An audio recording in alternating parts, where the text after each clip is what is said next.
পাহাড়ি শিক্ষা ও স্বাস্থ্যসেবায় বৈষম্য থাকবে না বলে মন্তব্য করেছেন বৈষম্য বিরোধী ছাত্র আন্দোলনের সমন্বয়ক হাসানাত আব্দুল্লাহ। তিনি বলেন, ঢাকায় শিক্ষার্থীরা যে শিক্ষা পাচ্ছে একই শিক্ষা ব্যবস্থা বান্দরবানেও থাকতে হবে।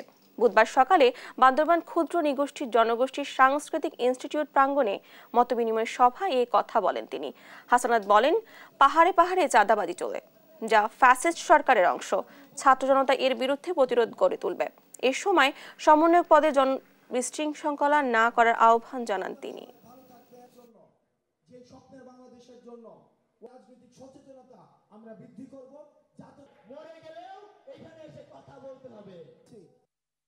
সমতলে যে ধরনের শিক্ষা ব্যবস্থা, স্বাস্থ্য ব্যবস্থা, ঠিক একই ধরনের শিক্ষা এবং স্বাস্থ্য ব্যবস্থা আমাদের পাহাড়েও নিশ্চিত করতে হবে। আপনারা প্রস্তুত হয়ে যান। চাঁদাবাজি এবং টেন্ডারবাজি করার যদি পুনর্বাসনের যদি বিকল্প কোনো আপনাদের চিন্তা থেকে থাকে, তাহলে আপনারা জেনে রাখুন, ছাত্র নাগরিক আপনাদের কোনো ছাড় দিবে না।